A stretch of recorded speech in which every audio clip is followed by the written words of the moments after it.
and welcome back to Courtside on GametimeCT.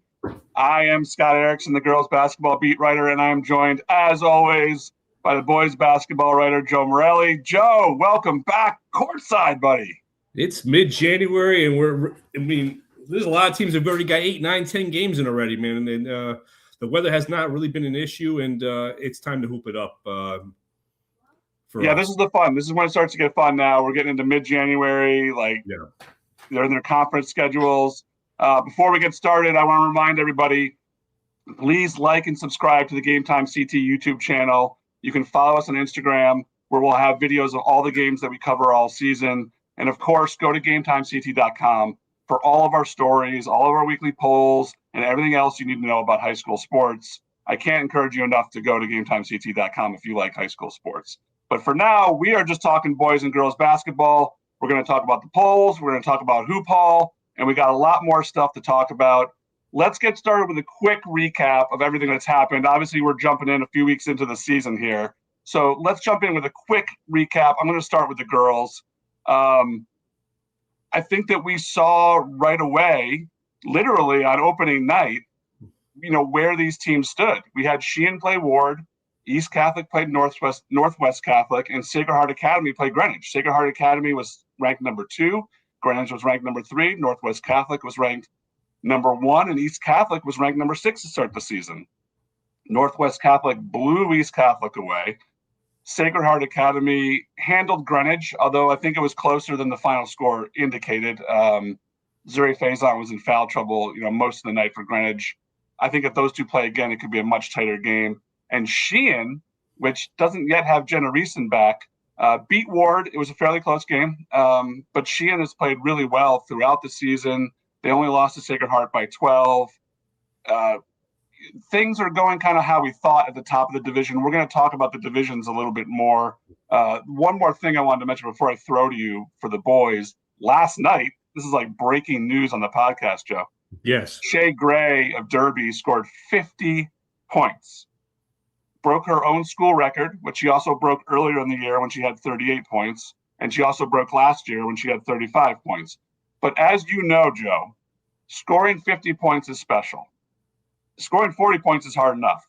When a high school kid reaches 50, and there haven't been a lot of girls that do it recently, that's really special. I mean, Joe, how special is 50 to get put up? Well, that's also a school record for boys and girls at Derby, Yep. I believe. It really is. I mean, I think Abdul Torre, who we've talked about in previous years on this podcast, I believe he has only had 49. So Sarah Gillespie from Capital Prep, I think, broke his own record. He's got 53 this season. So it's hard to do. I mean, if you're in the 30s, you've had a good game. Yeah, we had Maddie Topa and Emily Errol last year that are in the top 10 in all-time scoring. I don't know that either of them ever got 50. If Emily maybe came close. I thought she was in the 40s a couple times. But what have you seen, outside of that, outside the 50-point amazing thing, what have you seen on the boys' side early on, early indications? What did you see in the holiday tournaments? Where do we stand right now, Joe? Well, the FCIAC and the SEC opened the season, and for believe the second straight year, and the FCIAC was better, had a better record head-to-head. Notre Dame, West Haven, Notre Dame Prep went 1-2 in the poll, and they still are, but they both challenged themselves and were able to go down and play in tournaments out of state. Notre Dame, West Haven played in the city of Palms. They won their 2 games there. Abdul Torre averaged 39 points over the 2 games. And obviously, this is serious talent. Some of the better teams in the country, not just Connecticut. And then they played in the Myrtle Beach Ball Classic in Myrtle Beach, and they went 1-2. I mean, they lost in overtime, and they lost by 1 point in their 2 games after their opener. Notre Dame Prep went 1-2 in the Cruel tournament in Florida, and obviously the voters felt that if you're going to play teams out of state, you aren't going to drop in the poll. I mean, Staples played Archbishop Malloy, and they played Ramapo from New Jersey and beat them both. And New London played the top 3 teams from Rhode Island. So, you want to go out and challenge yourselves. And obviously not everybody can go and get on a plane and go to Florida. But, and I think where we have the top 10 now, the third poll, I think is pretty much where it should be. Yeah, I mean, Notre Dame, West Haven. I mean, like it's everyone's sort of chasing them. Would you say at this point? Yes, because there's they some won the other really last good two. teams. I mean, the last team to beat them in Connecticut is Hill House, who they're playing this week. So, yeah, I mean, when you have basically everybody coming back, I mean, and you have the best player coming back, in two Division I players, Torrey and Landon Krieger, it's going to be very hard to beat them. I mean, West Haven's a top 10 team, and they beat them by 35 back 2 days before Christmas up the Mohegan Sun. So you're going to have to play. You're going to have to need Notre Dame to have an off game or injuries, and you have to play your best in order to have a chance to beat them. Have you seen anyone slow down Torrey? Like, I mean, really? No. I mean, I didn't see the game against Hill House. He didn't have a particularly great game. The game they lost. But no, I have not seen that. I just don't. I mean, I don't know if what you do to try to shut down the others.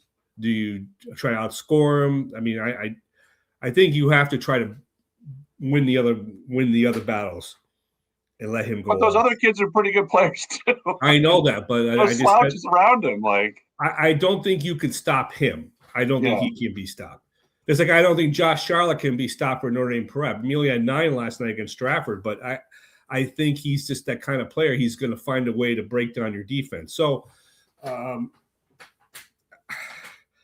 we'll see. I mean, they're playing in the Hoophall, which we're going to get to later, but I don't know. I just don't see how. He's a special kid. I mean, obviously, he's a kid we're going to talk about a lot in this podcast. I don't know if people are sick of him. I don't think people are, because there seems to be a huge appetite for him. I mean, my son, who's in 8th grade, his friends all talk about this kid.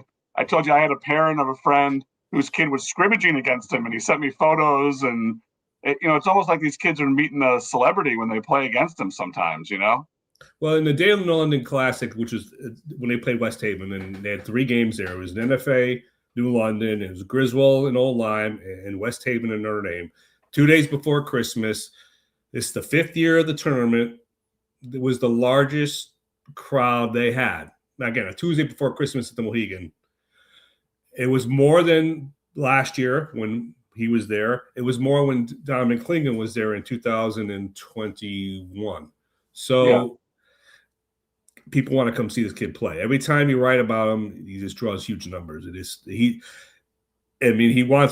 signing autographs after every game. I mean, that's the kind of person he is, and that he's just that kind of. It was like when Dominant, it was like a rock star mentality, and people want a piece. Everybody wants a piece of you when you're that good. When you're going to Arkansas, and John Calipari's coming up to your games, and John Calipari was at that game, and he sat courtside. So I mean, it says a lot. Yeah, he wants to come up and sit in Hurley's territory and let him know he's here. Well, it's kind of funny. I mean, I just think back to that Hill House game again, and Dan Hurley was sitting courtside. So, I mean, these guys want to make themselves known. It's not like they want to – a lot of times in the past, they'd hide up, in the stands. Yeah, Calhoun would always sit up high. Gino would sit up high. Yeah, they would sit back. Yeah. Now they're both of them are courtside. I mean, it's kind of interesting. That's a new world you got to be seen. Yeah, absolutely. All right, let's move into the polls here. I want to take a look at these. Obviously, these have been out for a couple of days, but – let's just go over where everybody is in the poll right now. We're going to start with the girls' poll, I think, and see how that broke down. We had a new team this week. Rocky Hill came in at number 10. Obviously, they then immediately had to play Northwest Catholic last night. I will say Rocky Hill played Northwest Catholic closer than anyone else has all season. It was a 12-point game. I don't have a lot of details on it, but if you're within 12 of Northwest Catholic, you're doing pretty well. I think Rocky Hill – and we're going to talk about Division II later, but Rocky Hill is one of those teams in Division II that is really, really good. Mercy and East Catholic are still there. We have 2 unbeaten FCIAC teams in Stanford and Trumbull. And then Greenwich is up there. They have 1 loss, but 2 unbeaten FCIAC teams in Stanford and Trumbull. Yep. There's another FCIAC team unbeaten in Staples, which is not in the top 10. They play Stanford on Friday night. And then Sacred Heart and Northwest Catholic have been 1-2 all season. I think they're clearly the best 2 teams in the state right now. I don't think that they're untouchable by any means, but I think that they're clearly the 1 and 2 teams right now. Can they run the table and get to the final undefeated without too much to ask? Well, look, Sacred Heart's already lost out of state. Well, that's right. Yeah, sorry. And they're going to play, in the Hoophall against if Northwest Catholic gets through Springfield, which is the game we're going to talk about here, and when we talk about the Hoophall, they have a few other games on their schedule which could be tough. I think Northwest Catholic could run the table and go undefeated this season, leading into the state tournament. Whether that's good or bad, I don't know. And we'll have to see what happens Friday because they're playing the number 1 team in Massachusetts when they get up there. But if anyone can do it, I think this Northwest Catholic team is capable of doing it. I think Sacred Heart could go undefeated in the state also. Obviously, the SEC is a very tough schedule when you got to play Mercy twice and Hamden twice and Sheehan twice. So those are not easy games to play. And you still got to play Amity, So they could do it, sure. But we'll see what happens this weekend. And we have to always separate in-state undefeated versus overall undefeated. And there's still some other undefeated teams out there, too, that aren't in the top 10 that are in Division 4, Division 5. Right. Shout out to the Weaver, Weaver, who's undefeated, 6-0, best start since 2013, 2014 for those girls. I always love when Weaver's doing well in girls or boys basketball. It's such a rich tradition they have up there, and they've been down for a while, but they seem to be back now. All right, let's take a look at the boys poll here, Joe. What do we got? Well, we didn't have too much of a shakeup, and we have New London back at number 10. We talked about them playing all around the teams. Ellington got the longest winning streak, 35 games going into the week. West Haven moved up a spot over them at number 8. Hillhouse is undefeated, tied for 6th with Northwest Catholic, the reigning CCC champion. East Catholic only dropped to 1 spot after losing to Windsor and two of the best teams in the state in the CCC. It's a heck of a rivalry. It's a great game, 87-81. They only dropped 1 spot. They'll face off again in February. Speaking of undefeated Staples team, we talked about them challenging themselves. I mean, this is the team to beat in the FCAC. There's a school of thought that they think they can run that people think that they can run the table in the FCAC. I think that's going to be very hard to do. You have one bad night, but can they do it? They got Sammy Klatchko. They've got the team. They play great defense. It's a possibility. Windsor is in Division 2. And they could be the best team in the CCC. They beat Northwest already. Again, they beat East.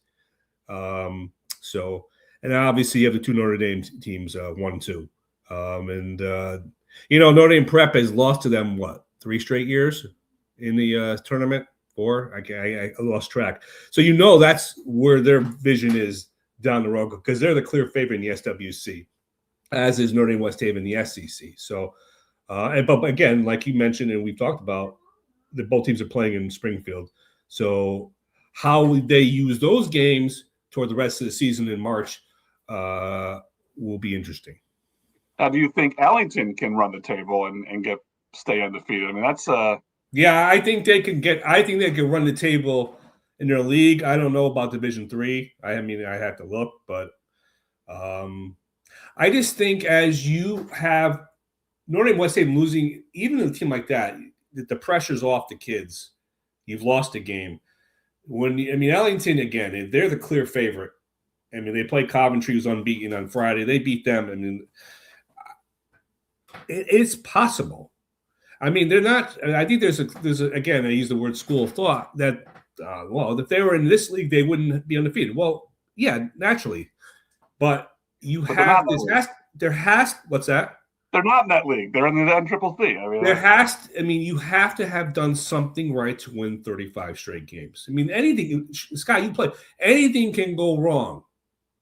And everybody wants a piece of you, especially when they're the Division 4 reigning champions. They went undefeated last year. The NCCC knows they're the favorite. So it's not easy to go out every night, take someone's best shot. I mean, Hillhouse and the teams like Windsor and Notre Dame's have been doing it for years.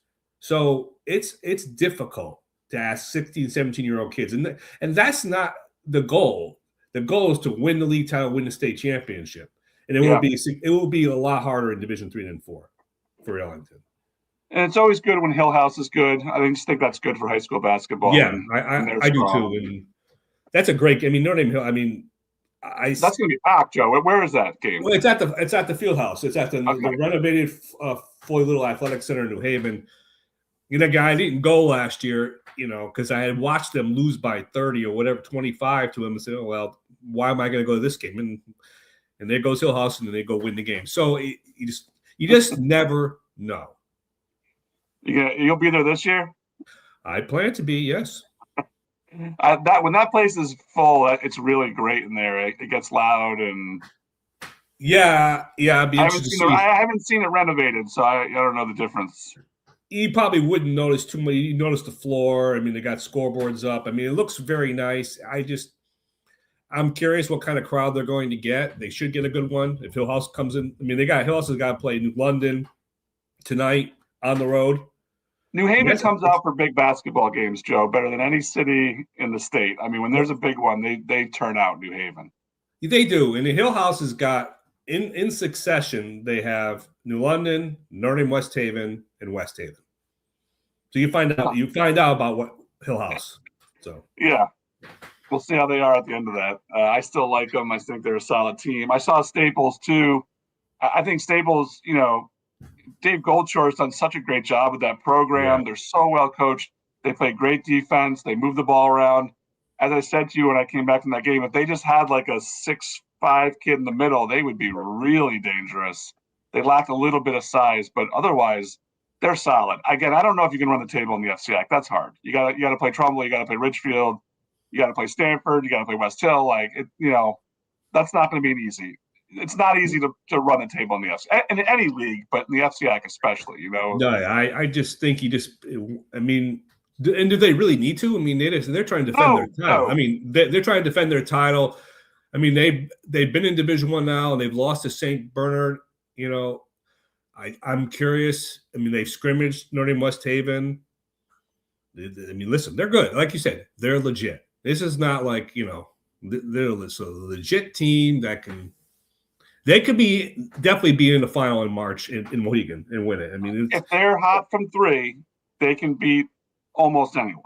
Like if what? I'm sorry. If they get hot from three, if they are hitting all their 3-pointers, they can hang with most teams in the state, I would say. Well, yeah. How are they gonna mix it up on the other guys? If you match up with Notre Dame, how do you match up with certain guys? I mean, and again, how do you? You just got to do the fundamentals. Like I said, they play good defense, so that keeps you in any game. So if they're playing at their pace, or if they decide to slow it down against Notre Dame, again, we're talking down the road here, but that would be interesting. So I mean, listen, it may not be the Archbishop Malloy of old from the '80s, but it's still a feather in your cap to beat a program like that. And I watched them on live stream, and they handled them fairly well. All right, I want to get into the divisions here a little bit. The boys have obviously been doing this for years with the Division I through Division V. The girls have gone to it this year.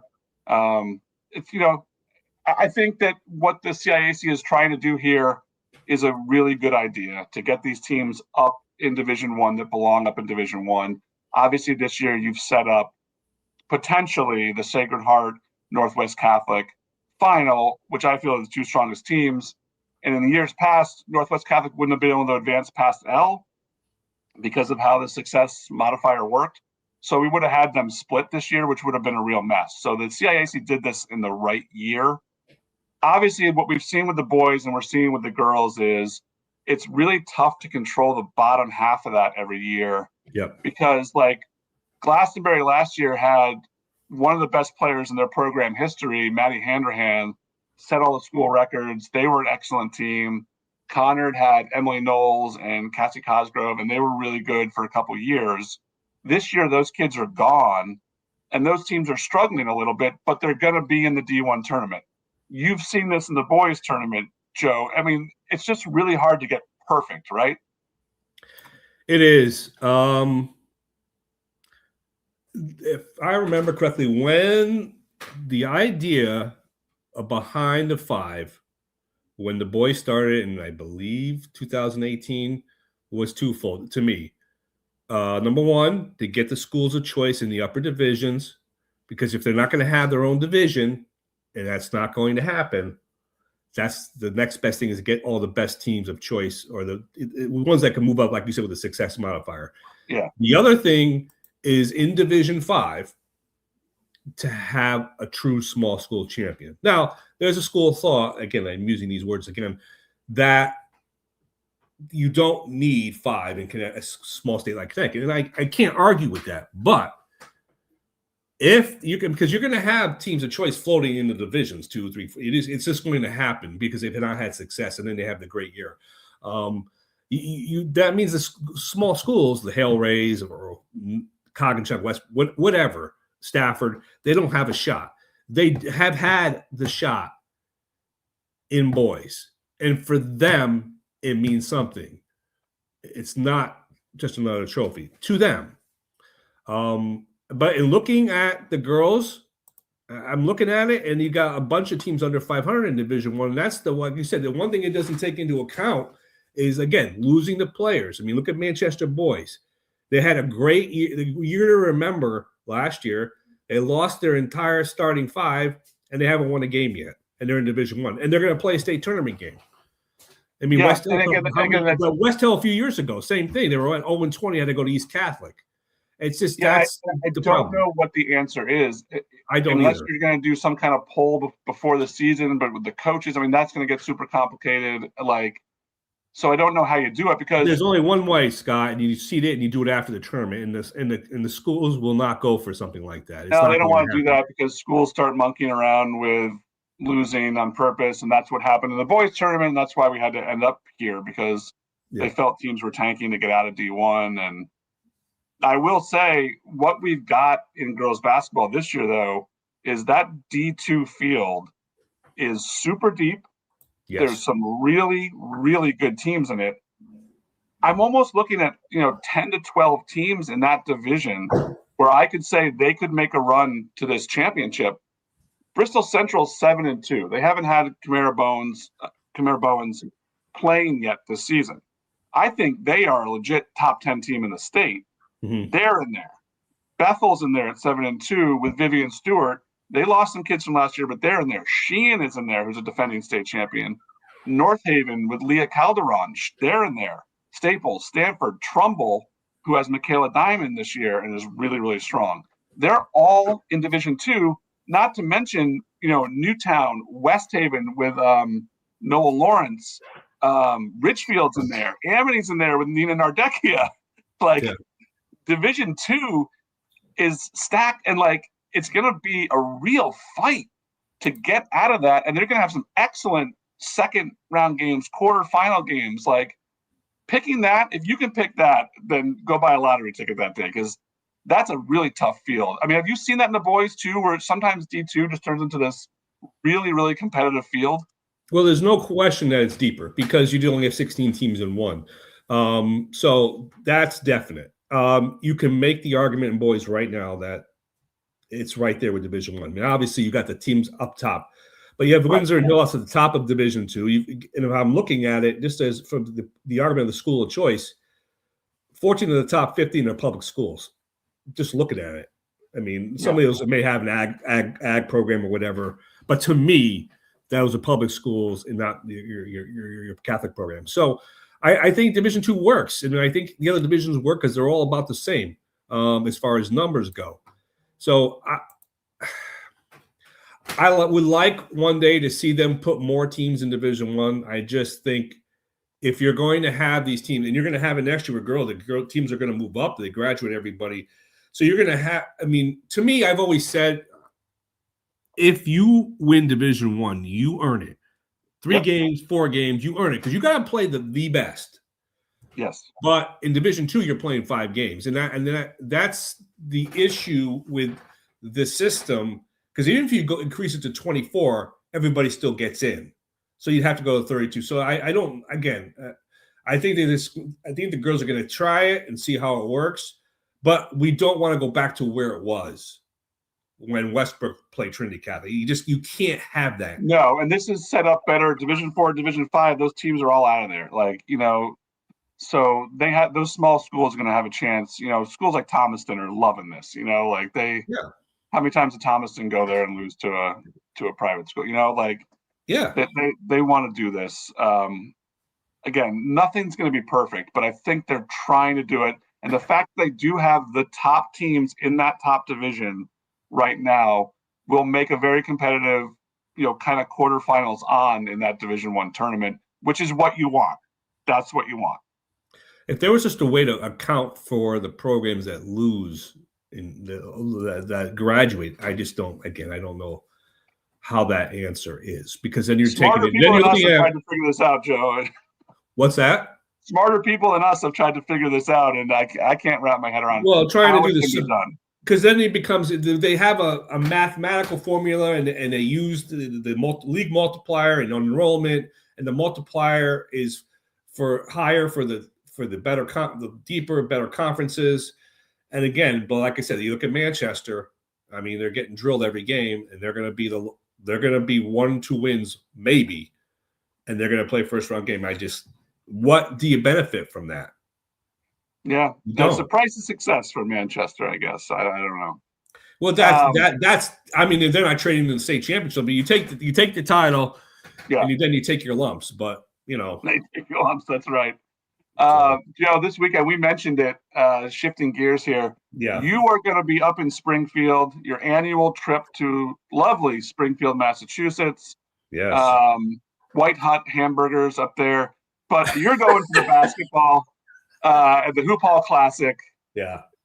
Have you been to White Hut? I have not. You got to go over the bridge. They're called hamburgs, not hamburgers. Called hamburgs, cheeseburgers. Where exactly is it? It's in Springfield. You got to go over the bridge to the other part, like away from the Hall of Fame area. Past the casino? Yeah, it's kind of a rough area, but the hamburgers are fantastic. I don't know if I'm allowed to talk about this on there, but White Hut hamburgers in Springfield. Yeah. I was up there a few times for my kids' baseball. But anyway, let's talk about the Hoop Hall, Joe. We got some real good teams coming in here, don't we? Yeah, we have East Catholics leading off. It's a 5-day tournament for those who don't know. And they got a lot of the best schools from around the country come. They come because if you don't say no to an invitation to the Hoop Hall Classic. And East Catholic has been getting invites, heck, almost every year for the last 10. They're playing Shaker out of New York, and they open the day at 3:00. Notre Dame is that interesting Saturday, the day that I'm planning on going. Notre Dame Prep opens the day against Mater Dei, California at 9 a.m. So I'm curious what time Mater Dei feel like they're going to be playing. It feels going to be like 6 a.m. So I'm interested to see how Notre Dame. That's a rough start for a California school. Yeah, I mean that's a long day. I mean, I haven't been up on Saturday in a long time. I mean, the last time I remember was when Hills played a team from Arizona, and they played a kid who ended up in the NBA. That was like mid-2000s. So I think this might be Notre Dame Prep's first appearance in it. And Notre Dame West Haven's making their third appearance in the last 4 years. They've won the previous two. Abdul Torre's played in both those games, and then they're playing Inglewood, California. Kid by the name of Jason Crow, I believe. Number 3, the class of 26 in the 247 Sports rankings. He's committed to Missouri. Obviously, right now, I believe Abdu is at 37, which I think is a little high. I am maybe a little biased, but based on the kind of December he had at those two tournaments, I would think he would go lower. But anyhow, he's going to Arkansas, as we've talked about already. So those are 3 games, and you got I mean, it's not on here. Cigar Academy did get invited to the Classic. Unfortunately, they just ran out of room, so they're playing on an off-site, but they were part of the Classic field. But you know about Northwest and Catholic, they're playing Mater Dei too, which is a huge matchup for them. I don't know where. I forget where they're playing, but they were part of the name Classic of the building. field. I looked it up, but I don't remember. Okay. Northwest Catholic. And then Northwest Catholic is playing Springfield Central, who's the number 1 team in Massachusetts. So you have the number 1 team in Massachusetts, number 1 team in Connecticut. That's pretty cool that worked out that way right now. And we'll see how they do. I have no idea what to expect from Springfield Central. I hope it's a good game, and you'll be there telling us all about it, I'm sure. I won't be afraid, because what's interesting is they're doing all the girls' games together, right? Yeah, on Friday. Yeah. I thought that was interesting. I mean, they've tried different things. I mean, this Hoophall Invitational, they had a waiting list. I think they could have had a waiting list for the invitation, because you got to have Staples and the London boys and girls and Glastonbury girls, I believe, are up there. I'm trying to think who else, but they're playing at all these various sites Saturday and Sunday, like 4 teams in each pod or something like that. And you play a championship or a consolation game. So you get 2 games out of it, and you get the experience of going. And I believe every team who goes to the Classic anyway can make arrangements and go free admission, I believe, to the Hoophall. So, I mean, it's just an experience that you just, if you have an opportunity, you just go. And you just don't, because you get invited. I mean, it's a feather in your cap to say you played there. Listen, man, it's the only one realistically to drive a ball other than baseball's a little far as far as getting to the Hall of Fame. So it's really a cool experience for these kids to have that opportunity. And if you're coming from California and they've come how many times, Matter Day? 2 or 3, 4? Yeah, come 3,000 miles. Bringing the boys and girls. Yeah. Huh? What's that? Bringing the boys and the girls. To me, I mean, you kidding? I mean, Arizona. There's a lot of coaches at this, though, college coaches, right? I mean, there are. I think a lot of them will go Sunday, Monday when the prep programs play. The ones, those kind of those are the big time. The ones that are on ESPN, all that stuff. But yeah, 5 days of basketball. I mean, if you're a hoop head, you go. So it's a great experience. The Basketball Hall of Fame is a great experience too, and I know my kid always liked to go there. Actually, at the bottom of it is a huge court with all the hoops from all the years, from the peach basket up to the modern hoops. Yes. You can shoot on all those. So we spent the majority of our time there. But it's a great experience, and what a great tournament. I know you love to go up there every year. And we'll talk about it. We'll see how they do. We'll talk about it more next week. We'll talk about how each team does. That's going to wrap it up for us this week. We're going to be live again next week. We're going to do these shows live every week. So while you're watching, whether you're watching live or whether you're watching this recorded, obviously it's going to be on YouTube and Instagram where you can go watch it anytime. Please leave us comments, send us questions, and we will answer them live during the show next week. I really look forward. I liked when the football podcast did that with the live comments on the side and people chiming in. We want to hear from you guys. We want to know what you guys want to talk about. We always appreciate you guys listening. So for Joe, I'm Scott. We will see you next time on Courtside with GametimeCT.